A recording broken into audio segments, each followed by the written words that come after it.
আসসালামু আলাইকুম, কেমন আছেন? আশা করি সবাই ভালো আছেন। প্রচণ্ড গরম এখানে কাতারে।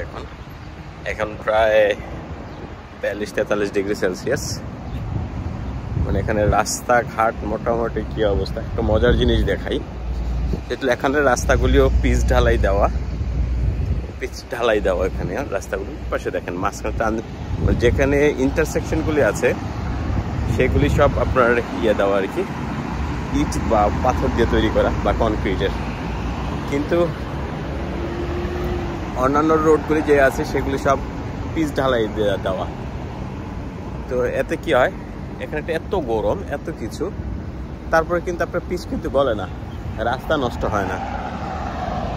ঠিক আছে, রাস্তা নষ্ট হয় না, পিচগুলি নষ্ট হয় না। তো বাংলাদেশে এটা কেন হয়ে যায় কেন সেটা আমার জানা নাই। তবে আমার কাছে মনে হয়েছে বাংলাদেশের যা কাজগুলো সেগুলো হয় সব রাজনৈতিক নেতাদের কনস্ট্রাকশন কোম্পানিগুলোতে থেকে এগুলো হয়, বা কী বলে দালাল যেগুলো ব্রোকার দ্বারা হয়। ফলে এগুলি কী হয়, নিম্নমানের ম্যাটেরিয়াল ব্যবহার করার কারণে নষ্ট হয়ে যায়। প্রচণ্ড গরম।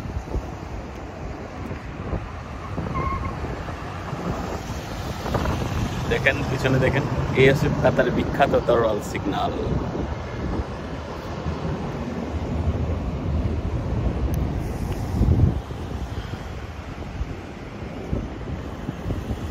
চলেন, আমি এখানে সিগন্যাল মেনে চলি। সিগন্যাল বেশ আইনভাবে মেনে চলি, কিন্তু এখন বাঙালিরা মানে না। ঠিক আছে, তো ভালো থাকবেন সবাই, আল্লাহ হাফেজ।